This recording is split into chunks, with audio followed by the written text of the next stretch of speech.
אני עבדתי בקרמטוריום, באושוויץ, עם שני ידיים אלה. אני. את רואה את זה? רואה את זה?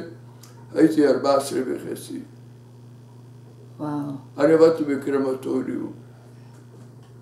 When I opened the door, when the gas disappeared, I had to take children to break the bones and separate them. Because for the pain, they were frozen to each other. Wow. Can you imagine? This I looked when I was 14, 13. This is my bar mitzvah picture. Hasabre Simchot Ku from their side, he said, you should stand up and fight. Please. Who could stand up?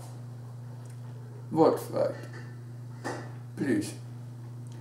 And I was mentally, physically very healthy, strong, and I wanted to survive. אז אני לא אמרתי שלא יגידו סבון. So he didn't tell people in Israel that he was a survivor.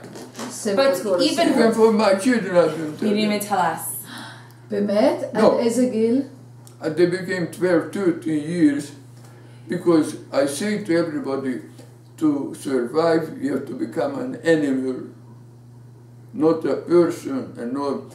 I raised Jewish, religious, beautiful parents, Satmar, Hasidei Satmar, and I was ultra orthodox. Everything God. Today for me God, zero. I choose my God, the American veterans who liberated me from the concentration camp. They are my God. And the Israeli soldiers who sacrificed their life. I was in 5 years in Suez Canal. We died 2,558 soldiers, and I was there. And 8,000 wounded, and I was there. And you think I'm alive? You believe? I don't believe. You don't believe?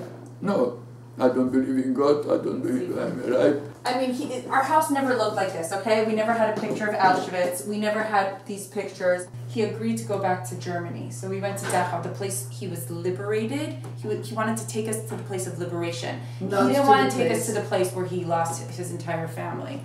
In case, for any reason, you didn't feel good, not that you are handicapped, something. The command was from the SS, if I was there, pick him up and put him alive in the mixing machine. Can you imagine a 14-year-old child to put a person who is alive, to pick him up and put him in the mixing machine? And I was happy to throw them in the mixing machine because I prepared myself better to die in the mixing machine than if they got the order not to put in the mixing machine.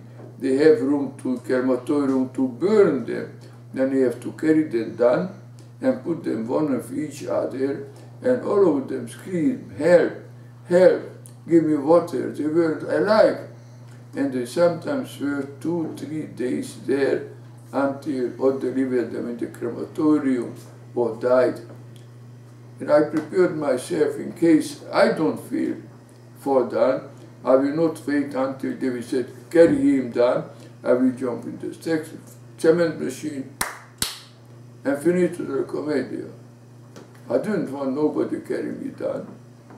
But I did it. I never gave up. Screaming, hurt. I didn't care. I wanted to survive. And I'm telling you, if I should suffer, not what I suffered, I don't tell you nothing. If I would suffer twice the suffering to see this beautiful new generation, to go to see the Hebrew schools, grandchildren and children, not a day that I don't get, Joshua, we love you, not a day. I love all my children, but Rachel, no, she is special. Thank you, Papa. Don't take me nothing. This is all he ever asks of me. This is all. That's all I need to do to make him happy. That's nice. Even a dog like to be pet. Of course.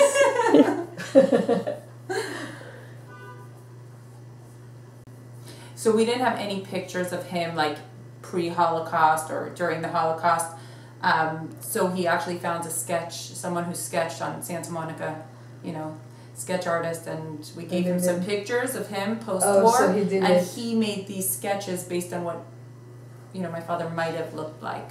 So he wanted a picture of him like in Auschwitz with his number in the pajamas. If you see these sketches, he wanted a picture of him like when he was bar mitzvah, like looking like a Hasidic boy, because we don't have any.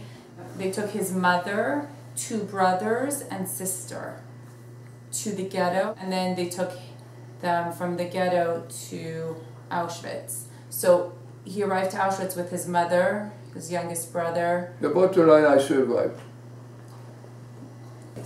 And I never want my children push me in a wheelchair. Never. I have a bullet, and I say goodbye, Charlie. My visa expired. I have money for the... I didn't want to be buried. I begged to them, I want cremation. I have the place. I said, sell it, and give the place for homeless, or for hungry people. I don't want to go in the red. But they will never listen to me. They want to come,